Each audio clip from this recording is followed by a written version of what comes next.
She might be the clone. She might be the real one. Neither Rick nor the show will ever tell you. Rick Sanchez has done a lot of messed up things. He's blown up planets, he's abandoned universes, he's weaponized love and called it science.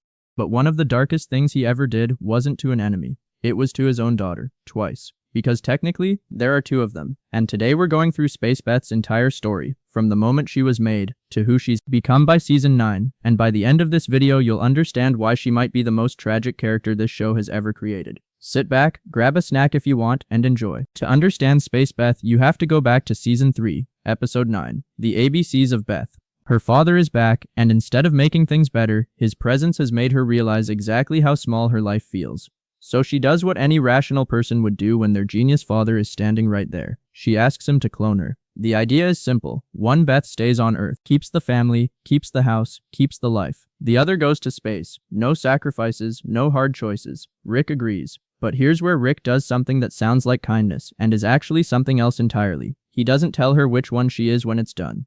He randomizes the vats. He swaps the labels, multiple times. Then he does a mind-blower procedure to erase his own memory of the whole thing. So when it's over, one Beth goes to space. One Beth goes home to the dinner table. And neither of them, not the Beths, not Rick, not us, has any idea which one is which. That's where Space Beth begins. We don't see her for an entire season. Then the season 4 finale hits. Starmort Return of the Jerry. And there she is. Blue streak in her hair. Weapons strapped on. Running from the Galactic Federation. She's been in space this whole time. She's not just surviving out there. She's built a reputation. She's a rebel. She's dangerous. She's someone. And she comes home because of something she found. A device implanted in her neck. A bomb. And she wants to know what Rick put there, and why. Here's what Rick actually built. The device was a proximity trigger. The idea was, if both Beths ever ended up in the same place, the bomb in the clone's neck would go off, but not like a normal bomb. It would download all of the clone's memories into the original, then vaporize the clone. One life, all the memories, clean resolution. Except he couldn't use it, because he erased the knowledge of which one was the clone. He built a solution to a problem he intentionally made himself unable to solve, and both women walked around for an entire season with proximity bombs in their necks, not knowing. That's not an accident. That's paralysis dressed up as engineering. At the end of the episode, Rick offers both Beths the truth. He has the erased memory. He can watch it and tell them which one is real. He offers to share it. They both say no. Let that sit for a second. Two women, both of whom have entire lives, entire memories, entire identities, and neither one wants to know if she's the original. Rick watches it alone. He confirms what he did, he randomized them, he chose not to know, and he says nothing to the family. The question of which Beth is real is never answered on screen, and the show is doing that on purpose. But we'll come back to why, because that answer is what makes Space Beth's entire arc actually mean something. We need to stop here for a second, because there's something the show is doing across all of this that's easy to miss if you're just watching for plot. Space Beth is not a joke. She's not a twist. She's not a gimmick. She is Rick's guilt made physical. Every scene she's in is Rick being forced to look at a decision he made that he can never take back. He cloned his daughter, he erased who was who, and now there are two of her, and neither one knows what she actually is. That's the context you need for everything that comes next. We don't see much of her off-screen years, but the lore fills in the gaps. When Space Beth went to space after the cloning, she didn't drift around aimlessly. She built something.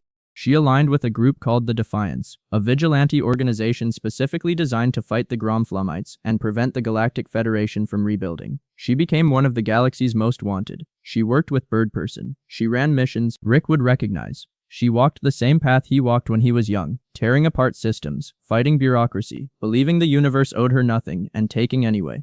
But where Rick eventually became cynical, burned out, and pickled, and emotionally inaccessible, Space Beth kept the fire. She was doing it because she cared. That difference matters. Season 7 is mostly Rick Prime. The season is dense with mythology, and the show doesn't have a lot of room for Space Beth to grow. She appears in episodes 1, 5, 6, and 10, present, contributing but not the focus. The polyamorous arrangement is treated as the new normal. Nobody addresses it much. The show moves on, which actually makes Season 8 hit harder. Episode 2 of Season 8, Valkyric. Space Beth goes rogue. She tries to assassinate the Gromflamite Queen without telling the Defiance, without backup, without clearing it with anyone. She gets there and finds the Queen is already dead, killed by an inside job. She calls Rick, not because she has to, because she trusts him enough to ask. Rick shows up.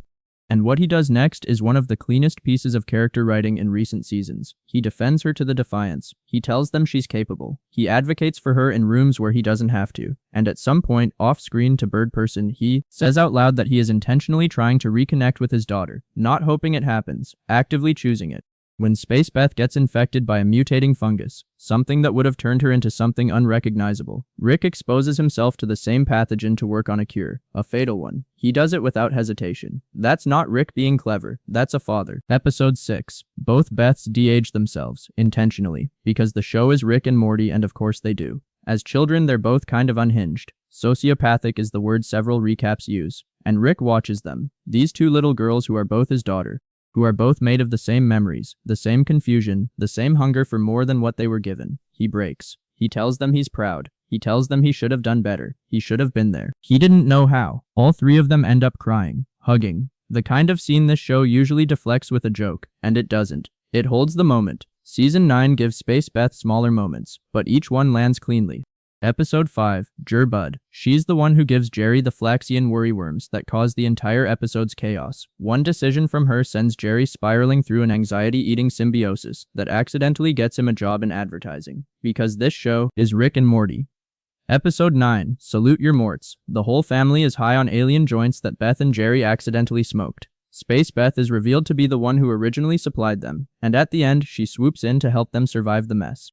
She's not the center of Season 9, but she's woven into it, quietly present, part of the family, someone the show trusts you to care about without needing to explain her every episode. That's a different kind of character than she was in Season 4. That's someone who's arrived. Here's the thing about the which Beth is real question. The show's answer, the actual intentional answer, is that it doesn't matter. Not because identity doesn't matter, but because identity isn't about origin. It's about what you do with the life you've got. Both Beths are real.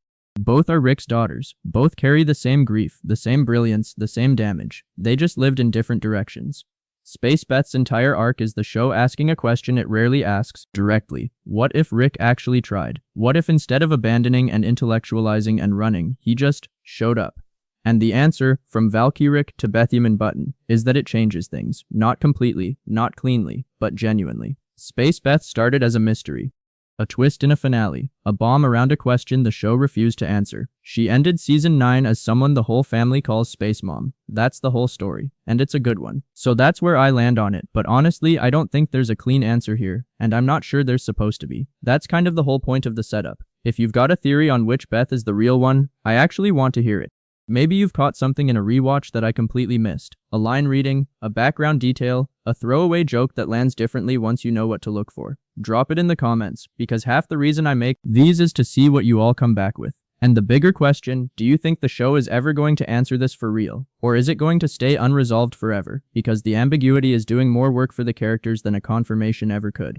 I genuinely go back and forth on it depending on the day. I want to know where the fandom actually lands, so tell me which camp you're in. We'll get a definitive answer eventually, or they're never touching it again. If you made it this far, thank you seriously. If you're new here, hit subscribe. This channel is basically me overthinking this show on a weekly basis, so if that's your thing, you're in the right place. Leave a like if this one gave you something to chew on. See you in the next one.